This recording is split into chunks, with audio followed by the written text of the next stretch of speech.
Good morning all of you, how are you my champions. आप सभी लोग कैसे हैं? आज हम फिर से न्यू वीडियो में हम आपके साथ हैं। आज हम सिखाएंगे आपको रासायनिक सूत्र लिखना। जो रासायनिक सूत्र हम किस तरीके से लिखते हैं, धनायन और ऋणायन मिला करके हम रासायनिक सूत्र को किस तरीके से हम अरेंज करेंगे, कौन सा पहले आएगा कौन सा बाद आएगा, और ये हम सीखेंगे। और ये सब सीखने के बाद जब आप इतना सब सीख जाएंगे तो रासायनिक अभिक्रिया लिखना आपको बहुत ही आसान हो जाएंगे। ठीक, तो आज हम आपको पूरी तरीके से 100% हम आपको रासायनिक सूत्र लिखना और उसका नाम सिखा के जाएंगे। ठीक, मेरे साथ बने रहिए और ये सब सीख के जाइए। और उसके बाद हम लोग रासायनिक सब अभिक्रिया लिखेंगे तो देखते हैं कि इनकी कितनी जरूरत पड़ती है और कितना हमारे लिए रासायनिक अभिक्रिया लिखना आसान हो जाता है। तो आगे हम बढ़ते हैं। तो हमारा जो टॉपिक है जो हमारा जो टॉपिक है वो क्या है? वो हमारा है वो हमारा है रासायनिक यौगिक का सूत्र लिखने के नियम। रासायनिक यौगिक किसी रासायनिक यौगिक किसी रासायनिक यौगिक का सूत्र किसी रासायनिक यौगिक का सूत्र लिखते समय पहले मैं आपको थोड़ी सी एक बात बता देता हूं। पहले वो बात समझ लीजिए। ठीक, पहले हम बात समझेंगे। पहले वो बात समझ लीजिए। वो बात क्या है? बात यह है कि हमारा जो धनायन है, ठीक, धनायन कौन कौन से होते हैं? तो धनायन या धातु आयन या धातु आयन, कुछ भी कहिए, चाहे उसको धनायन कहिए या उसको धातु आयन कहिए। तो वो सभी धातुएं क्या बनाती हैं? सभी धातुएं हमारी क्या बनाती है? धनायन बनाती हैं। धातुएं हम बता चुके हैं 90 से लगा करके 94 तक धातुएं हैं, हम पहले से आपको बता चुके हैं। ठीक, तो हमारे पास पोटेशियम के ऊपर +1, मैग्नीशियम के ऊपर +2, कैल्शियम के ऊपर भी क्या है? +2 है। एल्युमिनियम के ऊपर क्या है? +3 है। ठीक, आयरन के ऊपर +2 भी होता है और +3 भी होता है। ये हमारे क्या है? धातु आयन है। इन सभी आयनों पर धनावेश है। ठीक, अब हम आपको बराबर में बताते हैं जो हमारा अधातु आयन है।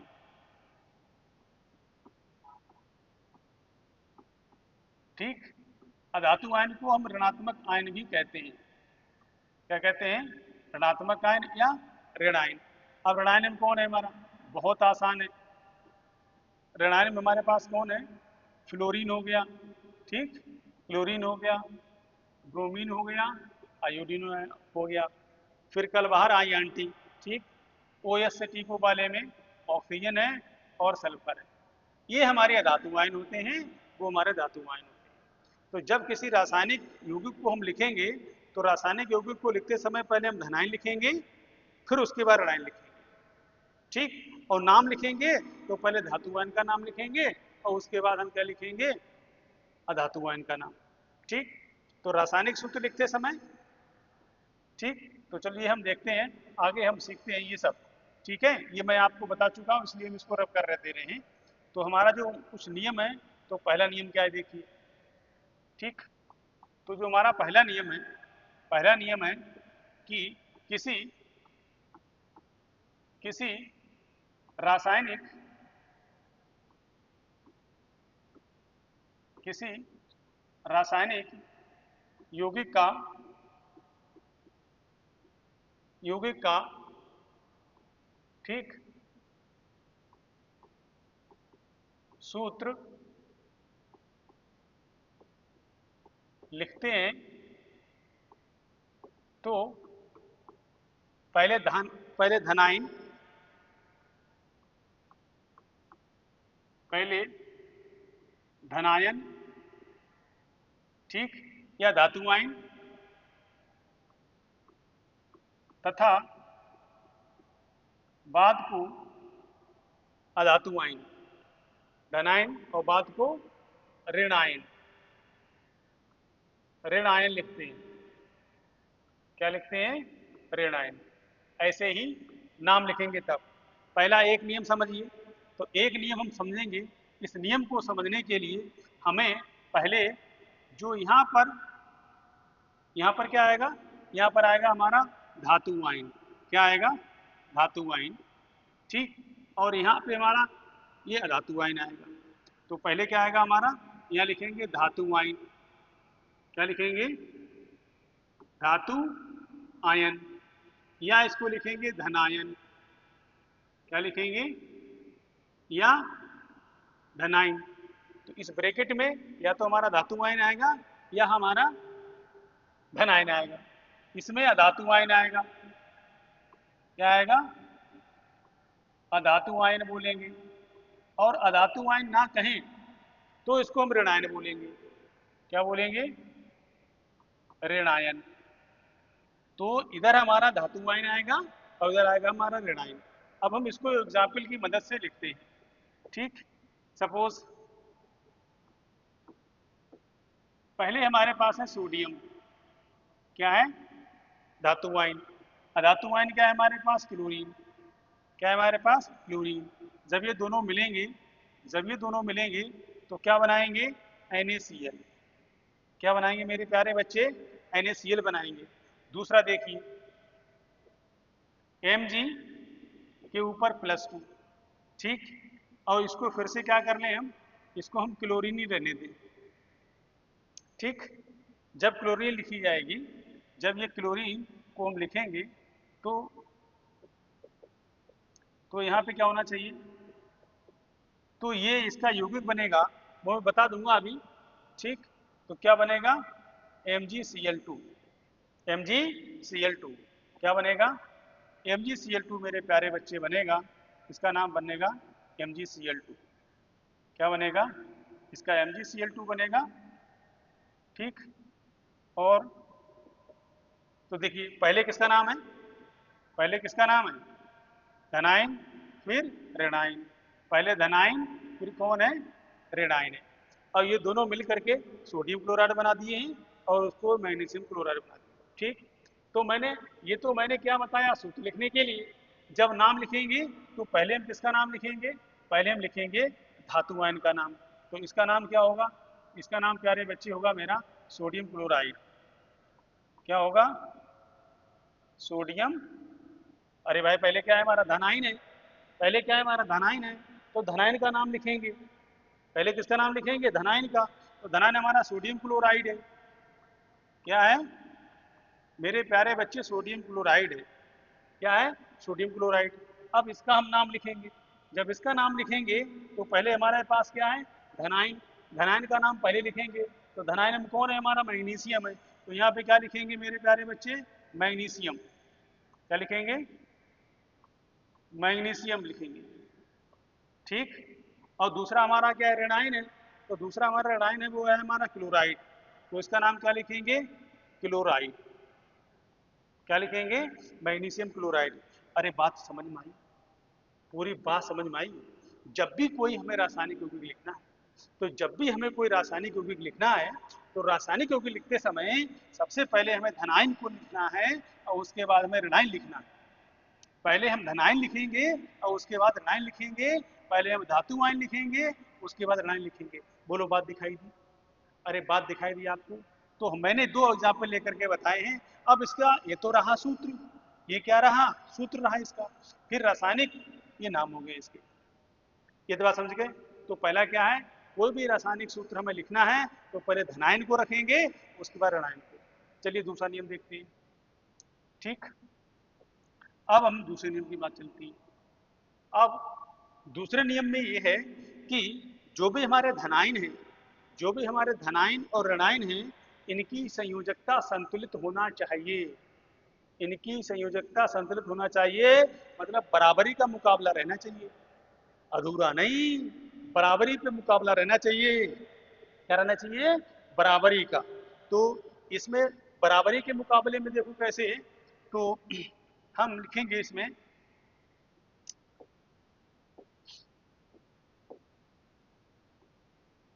यौगिक के यौगिक में यौगिक में आयनों के आवेश, आयनों के आवेश, आयनों के आवेश, यौगिक में आयनों के आवेश संतुलित होना चाहिए।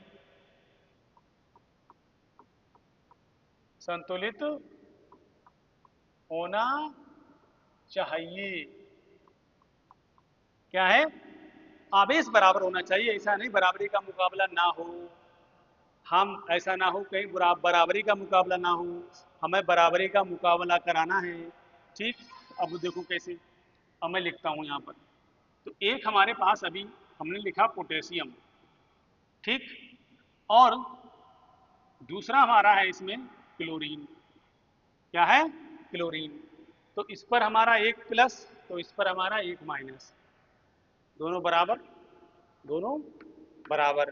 तो इसका नाम क्या बना, के सी एल। क्या बना, के सी एल। ठीक, चलो हम दूसरा उदाहरण लेते हैं।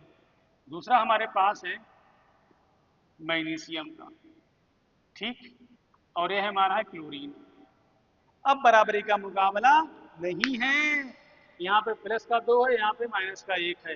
अब बराबरी का मुकाबला नहीं है, तो बराबरी का मुकाबला करने के लिए क्लोरीन कितने होना चाहिए, 2। क्लोरीन कितने होना चाहिए, 2 क्लोरीन होंगे, तभी इनको बैलेंस कर पाएगा वो।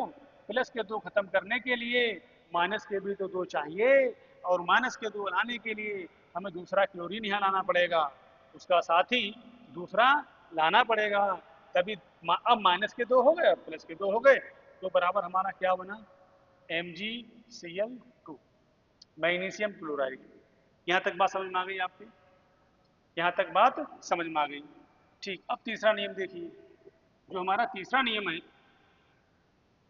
ठीक, तीसरे नियम में है, अगर कोई हमारा यौगिक, अगर कोई हमारा यौगिक बहुपरमाणु अणु से मिलकर के बना है, बहुपरमाणु अणु से मिलकर के बना है, तो उसकी संख्या को प्रदर्शित करने के लिए उसे कटघरे में डाल देते हैं, उसे बाउंड्री में डाल देते हैं, उसे कमरे में बंद कर देते हैं। यदि जब कोई यौगिक, जब कोई यौगिक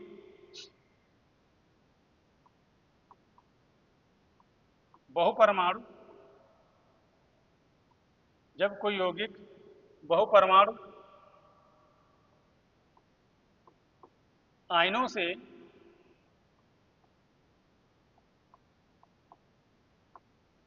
बहुपरमाणु आयनों से मिलकर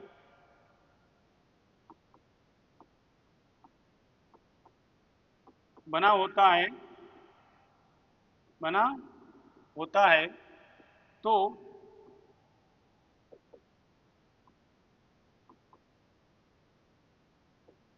बना होता है तो तो इसके इसके आयनों की संख्या को,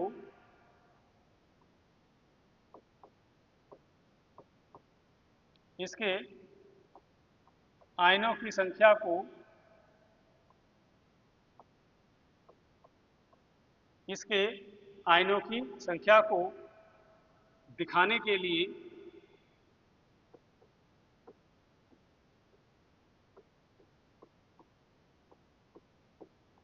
दिखाने के लिए कोष्टक में,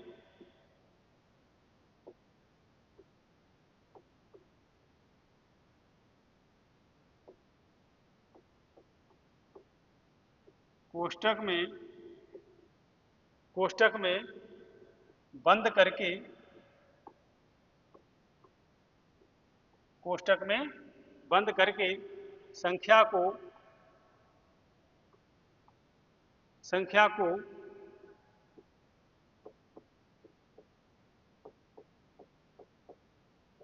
कोष्टक के बाहर लिखते हैं।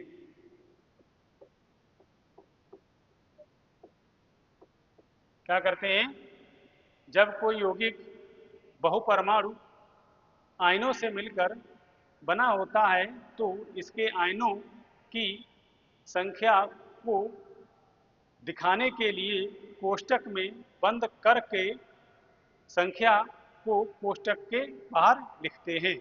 ठीक, ये बात हमारी है। तो ये बात हमारी है, तो इस बात को हम समझने के लिए हम क्या करते हैं, थोड़ी सी जगह को बनाते हैं। ठीक, हम थोड़ी सी जगह बनाएंगे इसकी, ताकि हमारी जो है बात भी पूरी हो जाए और लिख दी जाए। ठीक, अब देखिए उदाहरण देखिए इसका। जब हम इसका उदाहरण लिखेंगे, ठीक, तो उदाहरण के लिए देखिए हमारे पास है, एक है सोडियम, सोडियम के ऊपर कितना है हमारा +1। ठीक, इसको ना लेकर के हम एल्युमिनियम लेते हैं, एल्युमिनियम के ऊपर क्या है, ठीक, और इधर हमारा है आयन। तो बराबरी का मुकाबला कराएंगे। यहाँ पे हाइड्रोक्साइड आयन कितना, इसके ऊपर आवेश कितना है 1 का, और इस पे कितना है 3 का। तो इसके 3 खत्म करने के लिए, इसके 3 धनात्मक आयनों को खत्म करने के लिए फिलम इधर माइनस के 3 होना चाहिए, लेकिन है कितने, हैं कितने इस पर -1। तो 2 और कहाँ से आएंगे, तो 2 अपने साथियों को लेकर के आएगा, बोले चलिए हमसे हमारे साथ, और वहाँ 3 व्यक्ति खड़े हुए हैं, उनको बराबरी करके हमें जुड़ना है। ठीक, तो जुड़ना है, तो इसको क्या लिखेंगे हम, इसको लिखेंगे AlOH ₃।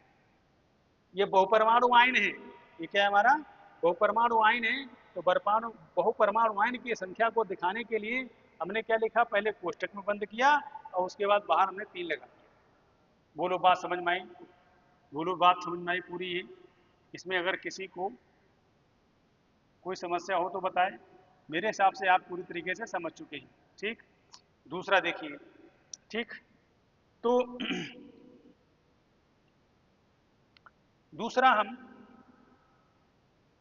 हम एक हमारे पास क्या है, अमोनियम है, ये धन आयन है। ठीक, और इधर हमारे पास क्या है, सल्फेट आयन। क्या है, सल्फेट आयन। तो सल्फेट आयन पर -2, और इस अमोनियम जो आयन है इस पर हमारा क्या है +1। तो इसको संतुष्ट करने के लिए, इसको संतुष्ट करने के लिए क्या करना पड़ेगा, इस 2 अमोनियम आयन लाने पड़ेंगे।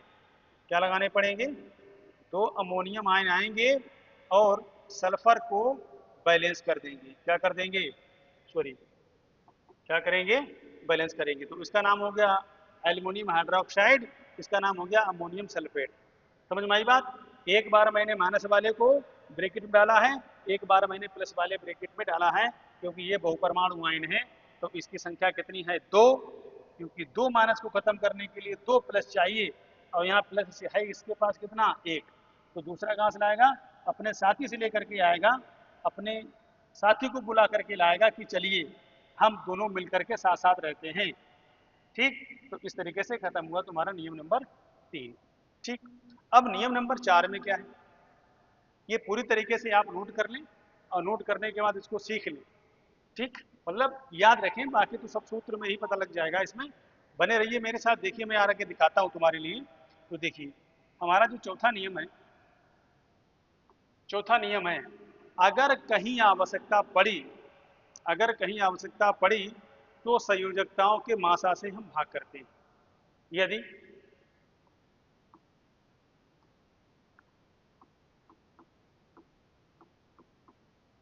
यदि आवश्यकता पड़ने पर,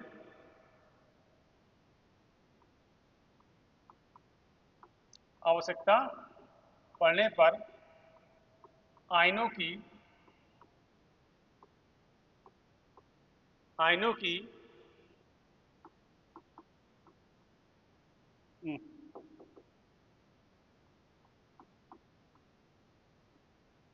आयनों की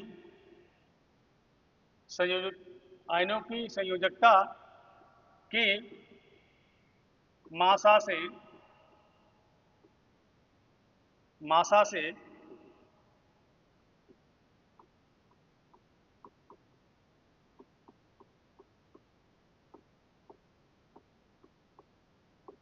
मासा से भाग करते हैं। क्या करते हैं, मासा से भाग करते हैं।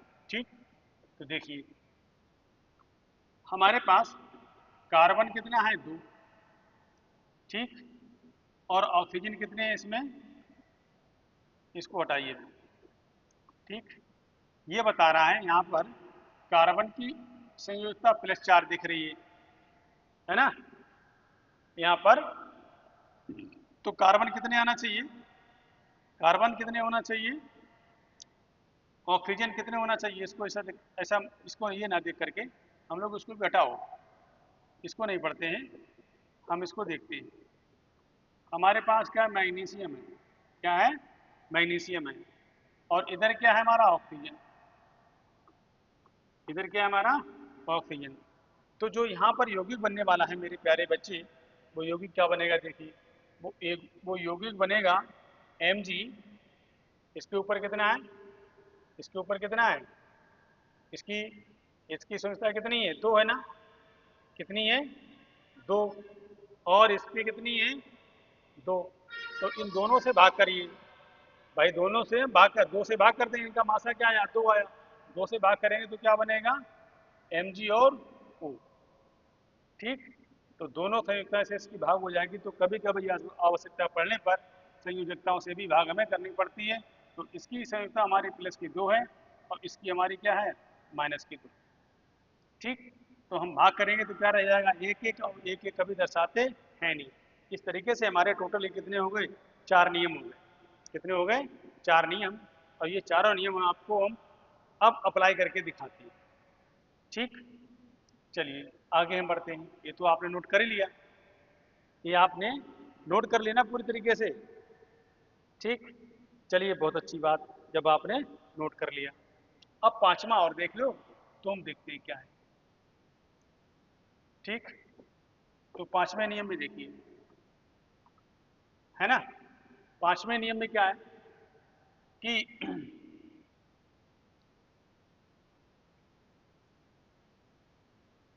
सूत्र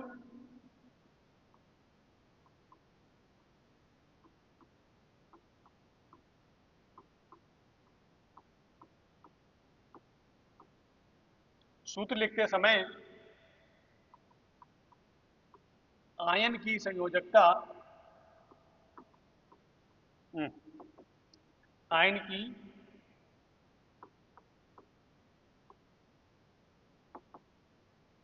आयन की संयोजकता नीचे लिखते हैं,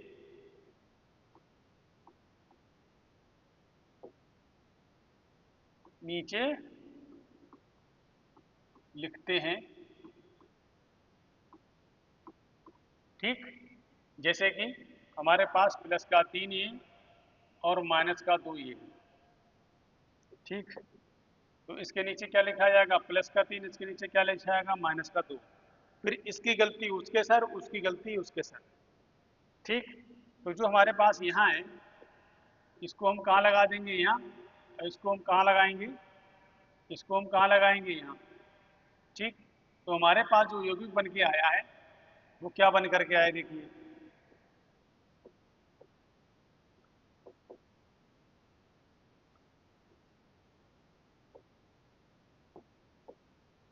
जो यौगिक बन के आया है,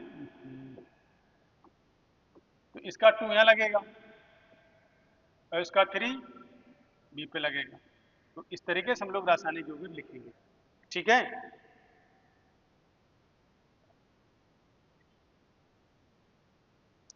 चलिए अब हम रासायनिक यौगिक लिखना शुरू करते हैं, ये आप पूरी तरीके से अब आप समझ चुके हैं, ठीक। अब रासायनिक यौगिक लिखेंगे, तो रासायनिक यौगिक के लिए सबसे पहला हमारा जो रासायनिक यौगिक है, उसका नाम है, उसका नाम है सोडियम, सोडियम हाइड्रोक्साइड,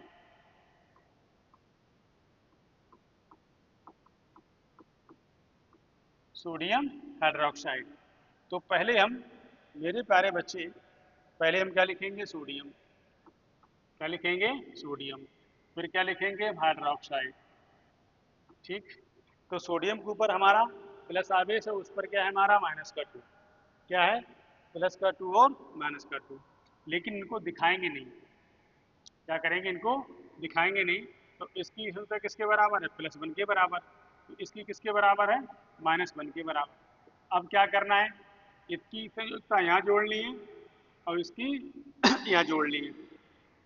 तो जो हमारा यौगिक बन करके आया है, वो सोडियम NaOH, कैसे बन के आया है, NaOH, और दोनों की वैलेंसी 1-1 है। तो इसका नाम क्या निकला, इसका नाम निकला सोडियम हाइड्रोक्साइड, वो लिखा हुआ है ऊपर, मैं क्यों लिखूँ इसको, है ना। दूसरा देखिए,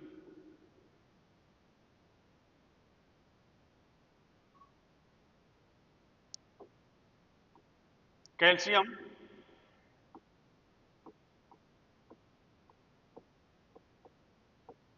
कैल्शियम क्लोराइड,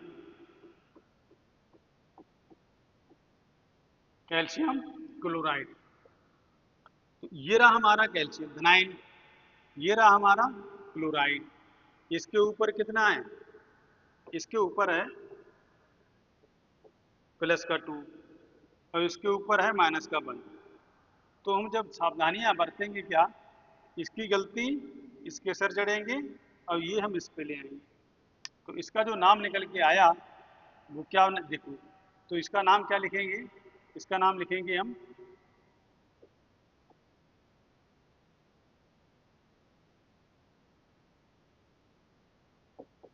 ठीक, तो इसका नाम लिखेंगे कैल्शियम क्लोराइड। क्या नाम आया इसका,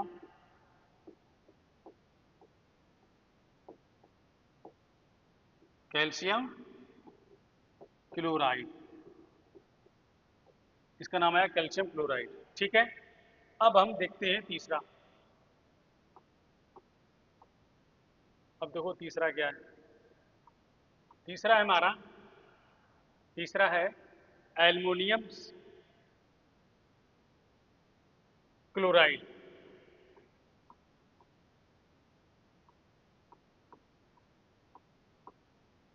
एल्युमिनियम क्लोराइड,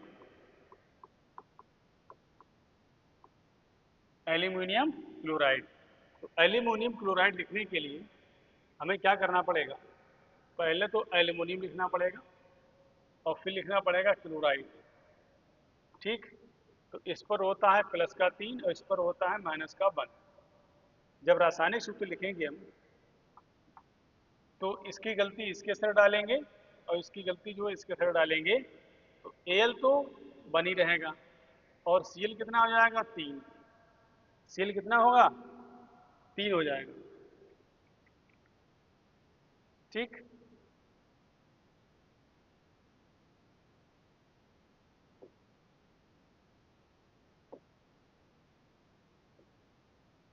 चौथा देखिए, चौथा सोडियम कार्बोनेट,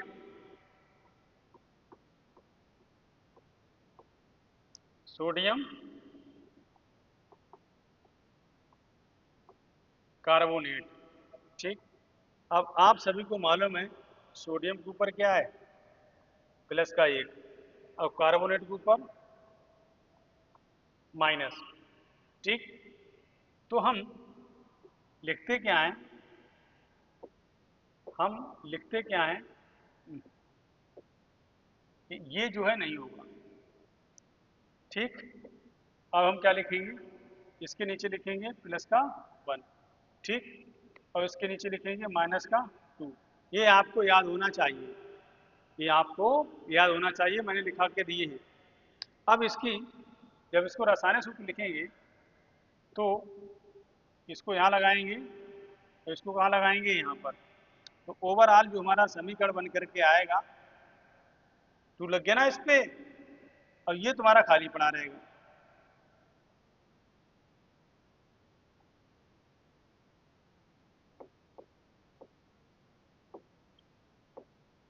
ये तुम्हारा है। ठीक, समझ में थोड़ा कम आ रहा है, यहाँ पे 2 है। ठीक है,